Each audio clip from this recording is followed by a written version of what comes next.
The ghost from Pyongyang, the North Korean defector, who became the CIA's most valuable spy. Subscribe to our channel. If this story moves you, subscribe now and activate the notification bell so you never miss our next investigative documentary. We publish verified, deeply researched stories about the hidden forces shaping our world. Join a growing community that demands truth over spectacle. Subscribe, ring the bell, stay informed. There are events that intelligence analysts describe in their careful, drained language as collection breakthroughs, moments when a gap in the understanding of an adversary is suddenly, unexpectedly filled by a source of extraordinary value. These events are rare. Against certain targets, the most closed, the most paranoid, the most thoroughly sealed systems on Earth, they may happen only once in a generation, if at all. The story that follows is about one such moment. It is the story of a man who spent the better part of his adult life near the highest reaches of one of the most secretive regimes in human history. A man who helped construct the ideological architecture of a system that imprisoned, starved, and killed millions of his own people. And it is the story of the day he walked out of that system forever, carrying with him knowledge that Washington, Seoul, and the intelligence services of the democratic world had been desperately trying to obtain for decades. To understand the magnitude of what this man did, and the magnitude of what he carried, it is necessary to understand the world he came from. The state he served was not simply a dictatorship. It was something more extreme and more deliberately engineered than the word dictatorship normally suggests. It was a country that had been designed from its very founding in the years immediately after the Second World War as a closed system of total control, a laboratory of totalitarianism that drew on the Soviet model but quickly evolved far beyond it in the comprehensiveness of its social engineering. In this country, every aspect of a citizen's existence, where they lived, where they worked, what they ate, what they read, what they were permitted to say and to whom, was regulated by a state apparatus that penetrated daily life more thoroughly than any comparable system in the modern era. The peninsula had been divided along the 38th parallel in 1945 as a temporary administrative arrangement between the United States and the Soviet Union, a division that was supposed to last only until a unified government could be established. It never was. The northern zone, occupied by Soviet forces, was quickly organized along Stalinist lines with a local leader installed who had the ideological reliability and military credentials to serve Moscow's purposes. But the regime that developed in the north quickly transcended its origins as a Soviet client state. The leader who emerged consolidated power with remarkable speed, eliminating rivals with the support of Soviet advisors, building a cult of personality around himself that drew on both Confucian traditions of hierarchical loyalty and the more modern instruments of revolutionary propaganda. By the time the Korean War ended in 1953, not with a peace treaty, but with an armistice, leaving the two Koreas technically still at war, the northern regime had established the foundation of a system that would endure in all its essential features for the next 7 decades and beyond.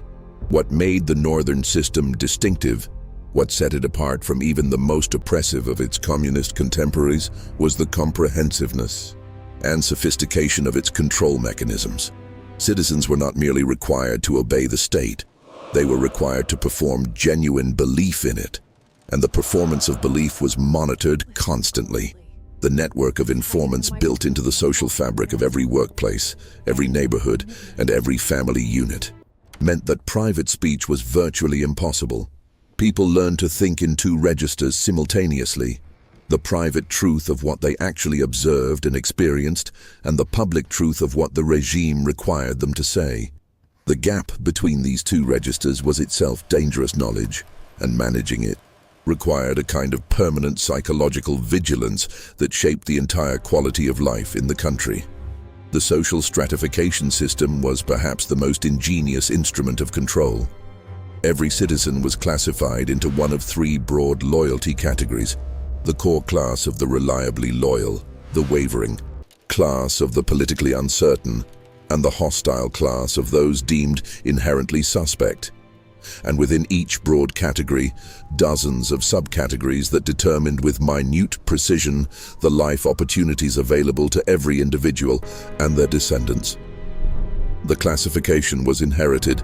The children and grandchildren of those deemed hostile paid the price of their ancestors' perceived political offenses for generations. The system created a permanent underclass with no path to rehabilitation and a permanent elite with every incentive to protect its status by demonstrating ongoing loyalty to the regime. It was social engineering of extraordinary precision, and it worked.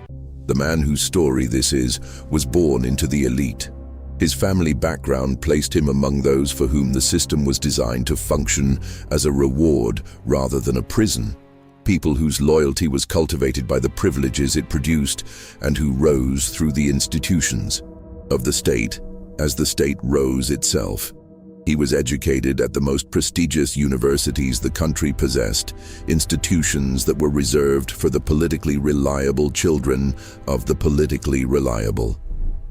He studied the great texts of ideology, the philosophy of self-reliance that the regime had developed as its official worldview, a philosophy that positioned the northern state as the legitimate heir of Korean history and civilization, the embodiment of the Korean people's ancient aspiration to sovereignty and self-determination. He was brilliant, and the system recognized his brilliance and rewarded it. In the decades that followed his education, he rose steadily through the structures of power. He occupied positions of genuine influence in the party apparatus, not merely administrative roles, but roles of ideological and political importance, positions that required the confidence of the very highest leadership and that placed him in proximity to the decisions that shaped the country's direction. He taught ideology to the next generation of the regime's cadres. He helped develop the philosophical framework that justified the system's existence to its subjects and to the world. He traveled abroad on official missions, representing the country at international forums, and he returned each time to his position within the hermetic elite that governed 23 million people with absolute authority. What distinguished him from most of his contemporaries in the elite was not his ideology or his loyalty in the years of his ascent. Both of these appeared to all external observation to be exemplary. What distinguished him was his intelligence, not merely in the sense of cognitive capacity, but in the broader sense of an ability to see his society clearly, to understand the mechanisms by which it operated, and to compare what he observed with what the regime's official account of itself claimed. This capacity for clear seeing is extraordinarily dangerous in a totalitarian system, because a totalitarian system depends on the suppression of accurate perception. The official reality must be substituted for the actual one, and any individual who insists even privately on seeing the actual one is in structural conflict with the system simply by virtue of that perception. The moment when private clarity became unbearable did not come all at once. It accumulated over years, over decades in fact, of witnessing the gap between the regime's claims about itself and the observable reality of the country it governed. He had studied abroad at the Soviet capital's most prestigious university in the late 1940s, and the contrast between what he saw there and the world described in official North Korean ideology was already apparent to him early in his career. He had visited other countries on official missions and observed the material conditions of life in societies that were not organized around the total subordination of individual welfare to political control. He was not naive. He was, in fact, among the most sophisticated and well-informed people in the country, and the sophistication of his understanding made his private reckoning with the nature of the system he served all the more inescapable. The catastrophe that finally made continued service untenable was not a single dramatic event, but a slow-motion disaster that unfolded over years and that he witnessed from a position of privileged proximity to the truth. In the Mid-1990s, the country descended into a famine of catastrophic proportions, what the regime would later call, with characteristic euphemistic evasion, the arduous march. The causes of the famine were multiple. The collapse of Soviet economic support following the dissolution of the USSR in 1991, the loss of subsidized trade, arrangements that had kept the command economy barely functional, chronic agricultural mismanagement, and the consequences of years of state investment choices that had systematically prioritized military expenditure and elite consumption over the productive capacity of the agricultural sector. Natural disasters, floods and droughts that struck in successive years, compounded the structural failures and accelerated the collapse. The death toll was staggering. Estimates by scholars and humanitarian organizations who studied the period subsequently placed the number of famine deaths at somewhere between 1 and 3 million people, representing between 5 and 15% of the country's entire population. The true figure remains uncertain because the regime maintained absolute control over information about what was happening and systematically distorted or suppressed any data that might have revealed the scale of the catastrophe. Aid organizations that eventually gained access to the country found conditions that defied easy description. Provinces where mortality rates had collapsed, entire demographic cohorts where children's growth had been permanently stunted by years of insufficient nutrition, where the social fabric of communities had been torn apart by the desperate competition for survival resources. For an official near the top of the party hierarchy, the famine was visible in its true dimensions in a way that it was not for ordinary citizens, who were fed official explanations about temporary difficulties caused by hostile external forces. He knew the real numbers. He saw the internal reports that traveled through the party apparatus describing actual conditions on the ground. He knew the decisions that had been made, the choices about resource allocation, about what information to share with the international community when seeking aid, about how to manage the flow of information to prevent the outside world from understanding the true scale of what was happening. And he knew that the regime, confronted with the deaths of hundreds of thousands of its own citizens, had chosen to prioritize the survival of the political system over the survival of the people. He also knew, with the knowledge that came from proximity to real power, about the political prison camp system, the archipelago of forced labor colonies that the regime officially denied and that the outside world was only beginning to document through the testimony of the small number of survivors who had managed to escape. He knew their locations, their scale, their methods.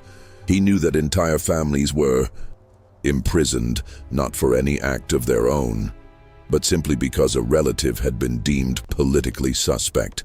He knew that children were born into camps and lived their entire lives within electrified fences, never knowing any other existence. He knew that the mortality rates in these facilities were extreme, that the combination of forced labor, deliberate undernourishment, and brutal treatment killed a significant fraction of the inmate population each year. This was not rumor or speculation. It was documented reality, observable from within the party's internal information channels. The accumulation of this knowledge, the famine dead, the camp populations, the systematic falsification of the official account of what the country was and what it did to its people, reached a point where he could no longer contain it within the private compartment that had held it for decades. The breaking point, when it came, had both an ideological and a personal dimension. Ideologically, he had come to believe that the regime he had served had betrayed not only its stated principles, but the people in whose name it claimed to govern. He had dedicated his intellectual life to elaborating a philosophy of self-reliance and national dignity, and he had come to understand that this philosophy had been used as an instrument of manipulation, a justification for the absolute power of a single ruling family dressed in the language of collective liberation. The philosophy he had helped construct was not the truth of the regime. It was its disguise. The personal dimension was equally significant.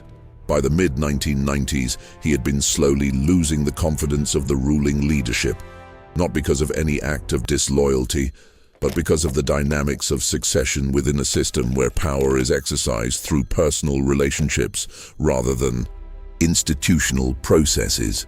The death of the country's founding leader in 1994, after half a century of absolute rule, had created a transition to his son, a figure whose relationship with the ideology was more cynical and whose methods of exercising authority were different in character from his father's.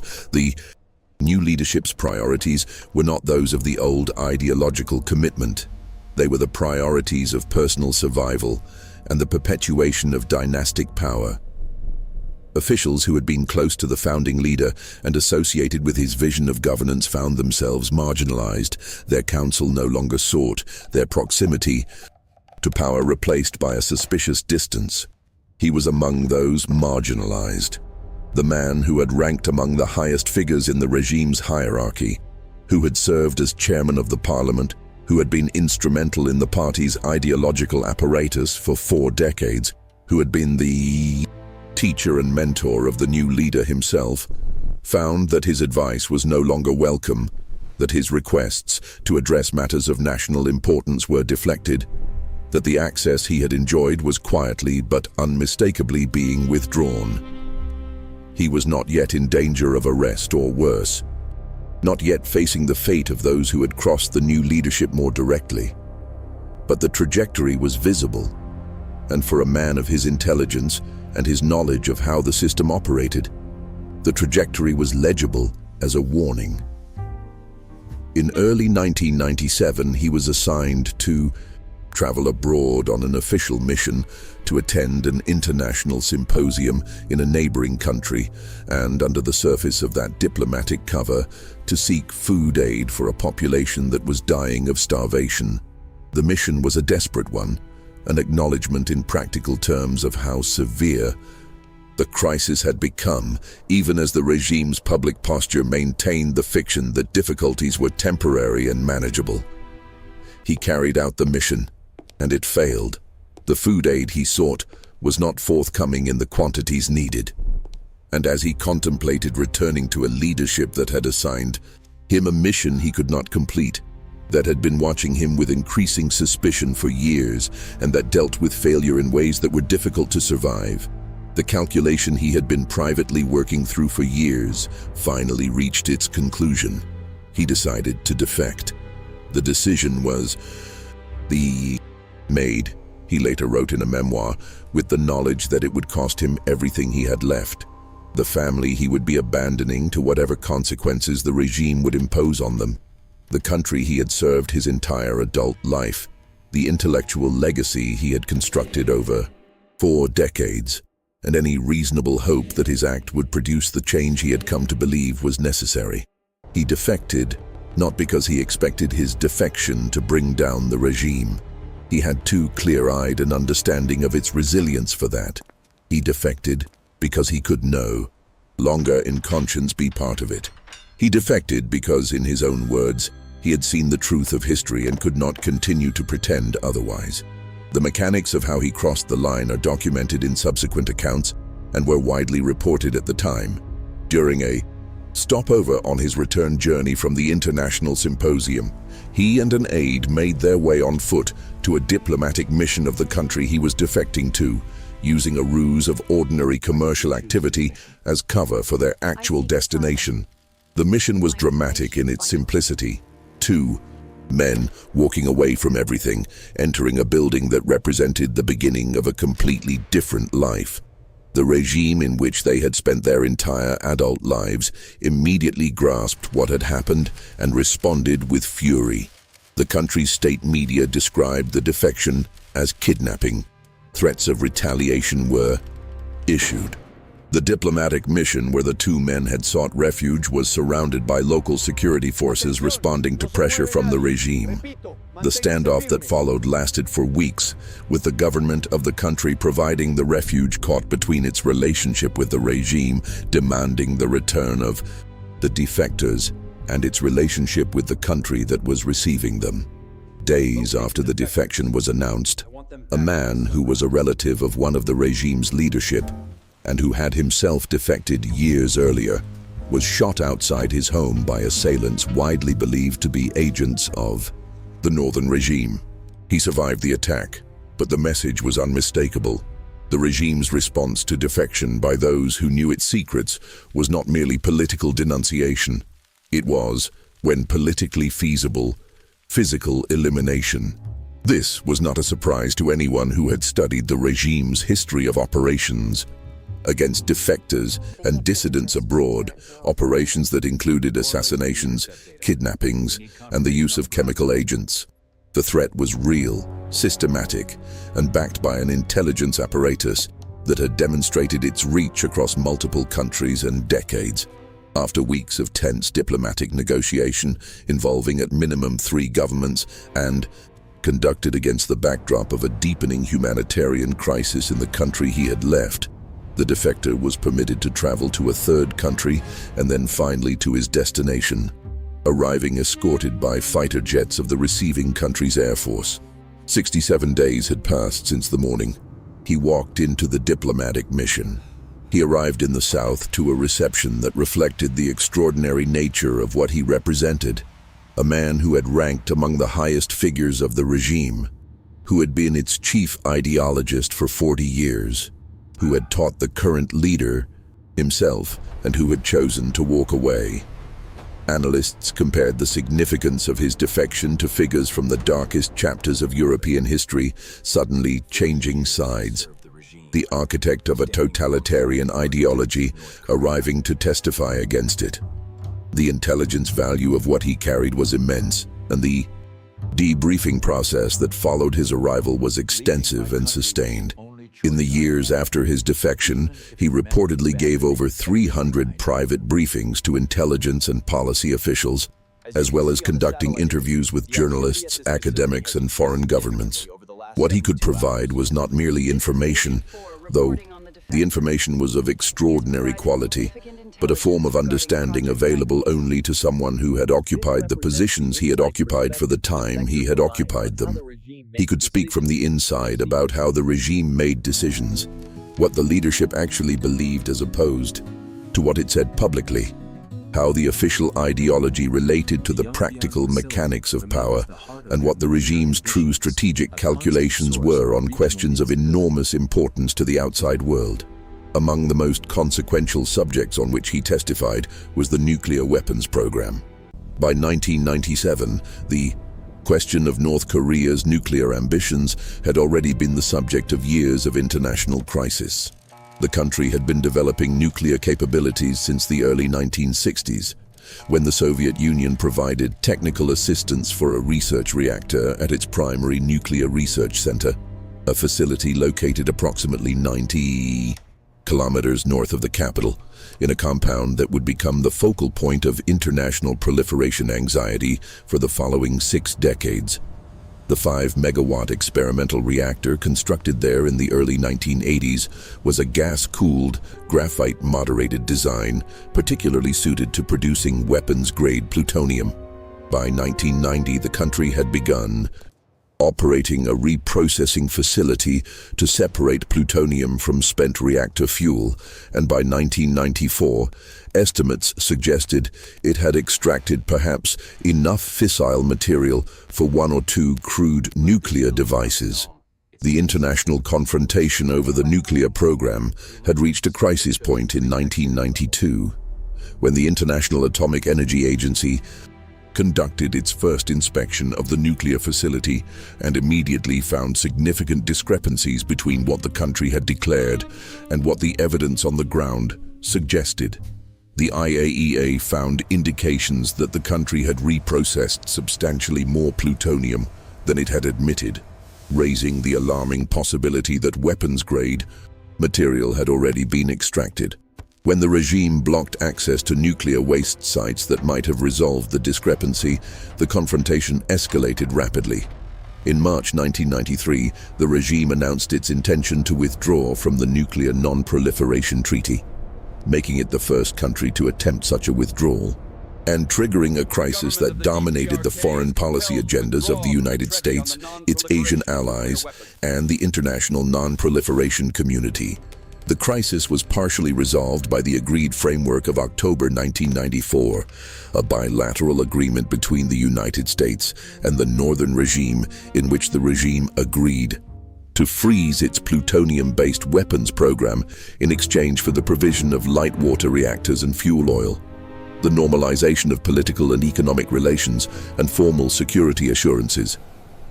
The framework was hailed at the time as a diplomatic achievement, a demonstration that the combination of pressure and inducement could persuade even the most recalcitrant proliferator to step back from the nuclear threshold. Former United States President Jimmy Carter played a crucial personal role in the negotiations that preceded the framework, traveling to the Capitol to meet directly with the founding leader in a visit that broke the diplomatic deadlock. The framework held, in its formal terms, until 2002. What the Defector could tell his debriefers about the nuclear program went beyond the externally observable facts. He could speak to the leadership's internal deliberations, to what the regime actually believed about the utility of the nuclear program, as opposed to what it said in public negotiations. He could speak to the question of whether the agreed framework was regarded internally as a genuine commitment or as a tactical maneuver designed to relieve pressure while preserving the underlying program. He could speak to the relationship between the nuclear program and the regime's fundamental strategic calculation about its own survival, the question of whether there was any price at which the weapons capability could be traded away, or whether it had become, in the regime's internal calculus, non-negotiable.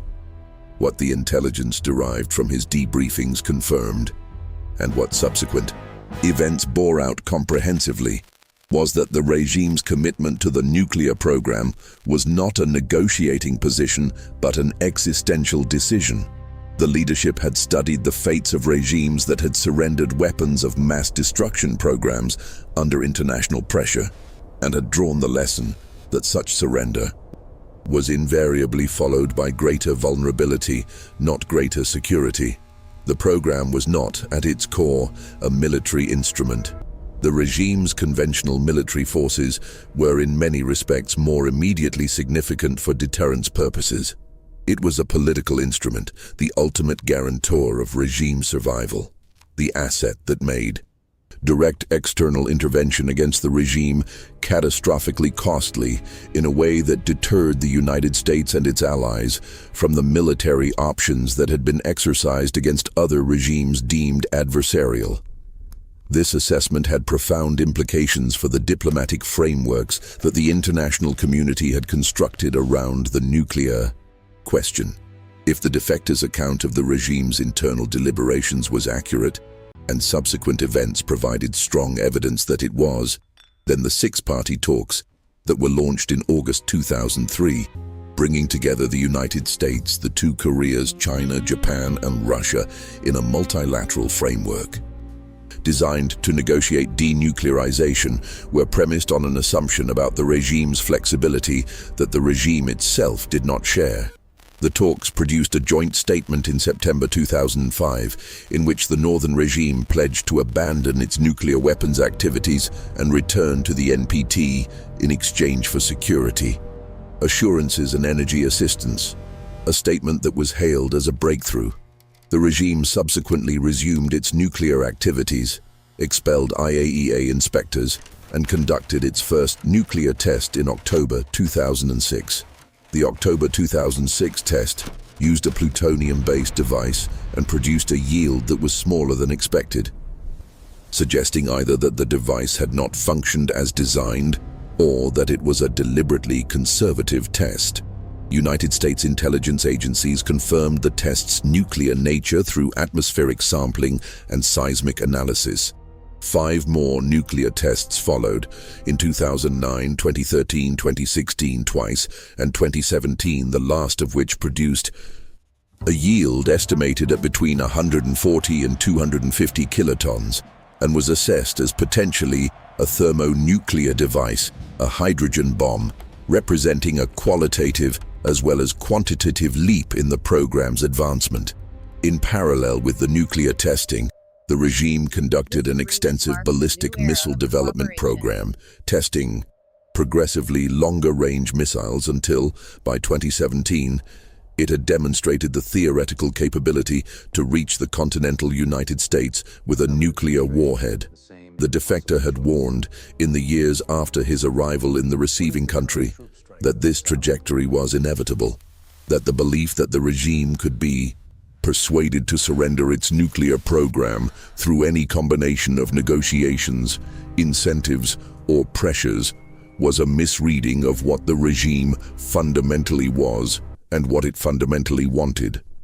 Trying to persuade the North to give up its nuclear ambitions is hopeless, so long as the current leadership is in power, he said in a speech to American policymakers and scholars during a visit to Washington in 2003. He was not wrong.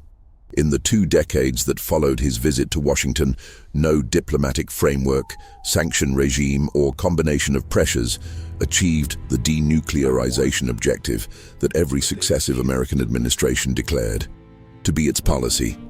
The human rights dimension of what he carried out was no less significant, though its translation into political action proved equally frustrated. In the years after his defection, the growing community of people who had escaped the northern regime began to produce a substantial body of testimony about conditions inside the country's political prison camp system, the network of forced labor colonies that the regime denied and that the outside world was only slowly coming to understand. The testimony was consistent and mutually corroborating across hundreds of individual accounts. Camps where prisoners were deliberately starved, where forced labor was performed under conditions that killed a significant fraction of the inmate population each year, where public executions were conducted as instruments of psychological control, where entire families, including children and grandparents, were imprisoned for the perceived offenses of a single relative. The United Nations Commission of Inquiry on Human Rights in the Democratic People's Republic of Korea, which published its landmark report in 2014 following extensive investigation, concluded that the regime was committing crimes against humanity against its own population on a systematic and ongoing basis. The Commission's report documented 9 categories of crimes against humanity: extermination, murder, enslavement, torture, imprisonment, rape and sexual violence, forced abortion, persecution, and enforced disappearance. The Commission recommended referral of the situation to the International Criminal Court and the prosecution of those most responsible. The Northern regime rejected the report in its entirety, as it rejected all external documentation of its practices. China, which would have been required to support any Security Council referral for the recommendation to proceed, declined to do so. The camps continue to operate. The defector's testimony contributed to this accumulating record of evidence about what the regime actually did to its people. Not merely what it claimed to do, not merely what outside observers could infer from satellite imagery and diplomatic reporting, but what a man who had been near the center of power for 4 decades could speak to from direct knowledge. He confirmed details of the prison camp system that outside observers had documented from survivor testimony, but that could not be independently verified without an inside source. He confirmed the internal decision-making processes around policies of collective punishment that sent entire families to labor camps for the perceived disloyalty of a single member. He confirmed the gap between the propaganda narrative the regime presented to its own people and the information that traveled through internal party channels to those trusted with the actual management of the system. The life he lived after his defection was defined by a combination of unprecedented freedom and unprecedented danger. He was free, for the first time in his 73 years, to say publicly what he actually believed, to criticize the system he had served, to describe the world he had lived in without the constant self-censorship that survival in a totalitarian system requires.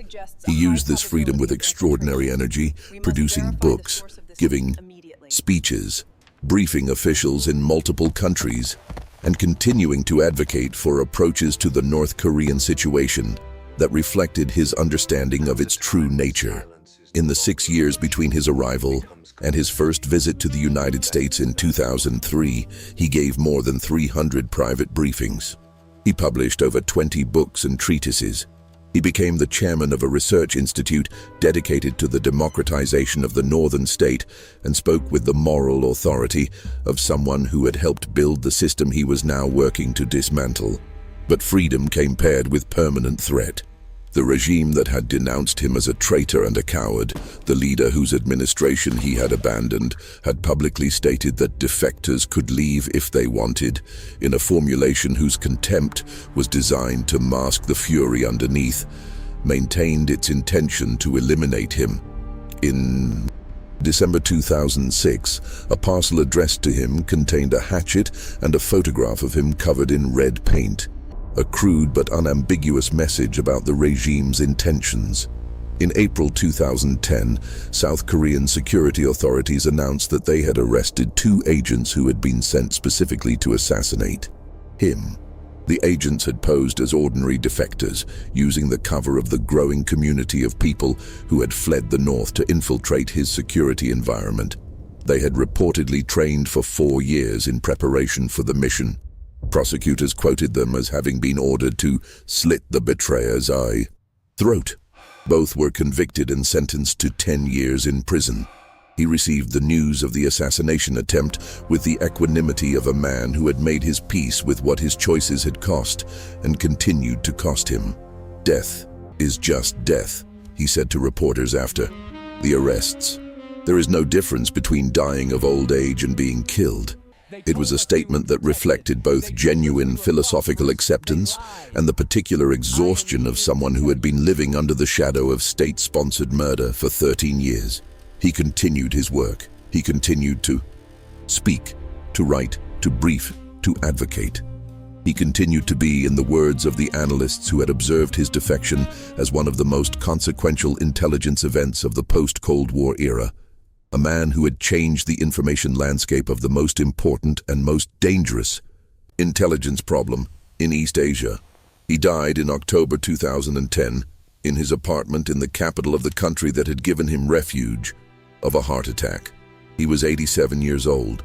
The autopsy found no evidence of foul play, though given the circumstances of his life and the history of his adversaries' attempts on it, the absence of such evidence was itself a conclusion that some received with skepticism.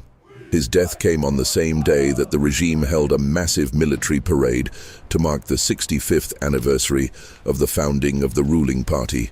The regime's elaborate machinery of display, continuing its performance even as its most celebrated critic drew his last breath half a continent away.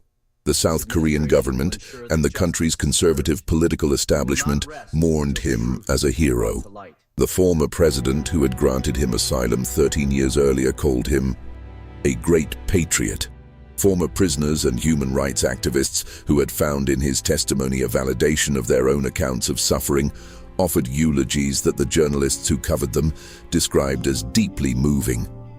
The family he had left behind in the north, his wife and the children, who had not been able to accompany him, paid the price that the system was designed to extract from those who defected.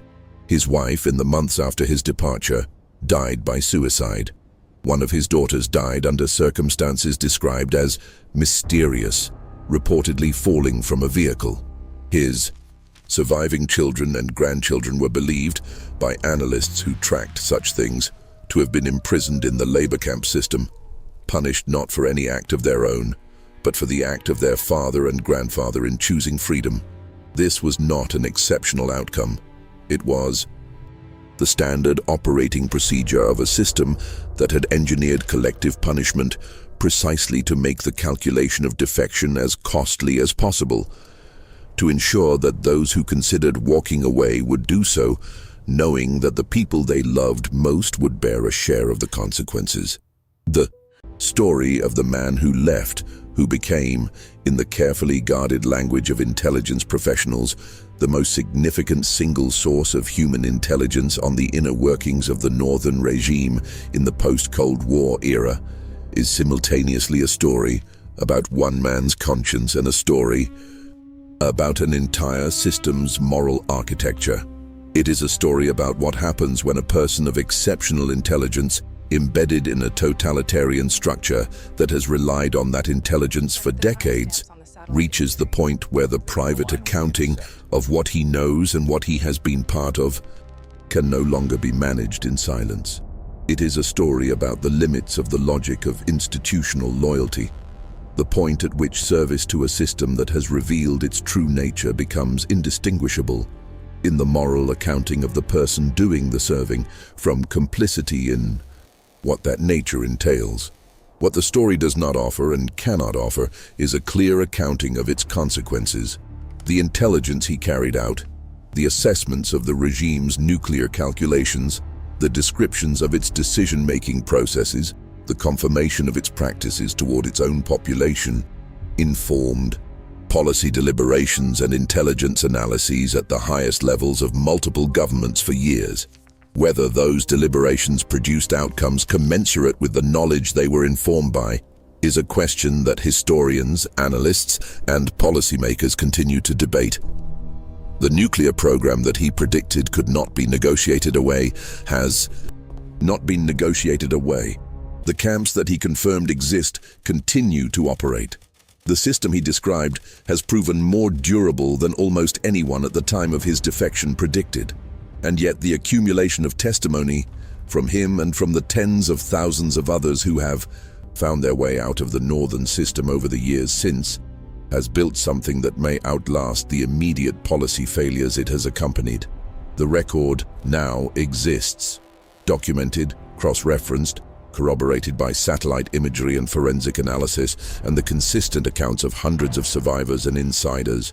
The United Nations Commission that spent years assembling this record concluded its work with the observation that the documented crimes against humanity represented a scale and character of organized suffering comparable to the worst atrocities of the 20th century, and that those responsible would one day face accountability for what they had done.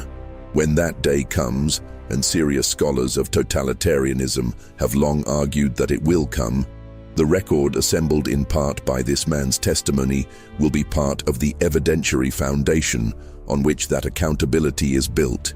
He was, in the end, a man of profound contradictions, a collaborator who became a witness, a builder of the ideological prison who spent his last years dismantling it in public, a person who had enjoyed the privileges of the elite, while the system he served consumed the lives of millions who had no such privileges. The moral accounting of such a life is not simple, and it would be dishonest to pretend otherwise. But the accounting must also include the record of what he chose to do when he finally chose. The 13 years of speaking, writing, briefing, and advocating that used the knowledge he had, accumulated in service of a cause antithetical to the one he had spent 40 years advancing. It must include the family he lost and the threat he lived under, and the particular courage required to keep working, keep speaking, and keep telling the truth about a system that had devoted considerable resources to ensuring that he never spoke again. There is a category of historical figure that resists the simple classifications through which most lives can be understood. The hero, the villain, the victim, the perpetrator. This man belonged to that category. He was a collaborator and a conscience. He was an architect of oppression and its most credible witness. He was a man who, for most of his life, served a system that was doing unspeakable things to human beings, and who, at the end of that service, chose to say so. The choosing does not undo the serving. The serving does not negate the choosing. History, when it is finally written with full access to the documents that are still classified and the memories that are still alive, will have to hold both of these truths simultaneously. the truth of what he was part of, and the truth of what he did when he decided he could no longer be part of it. That is not a comfortable reckoning. It is a necessary one.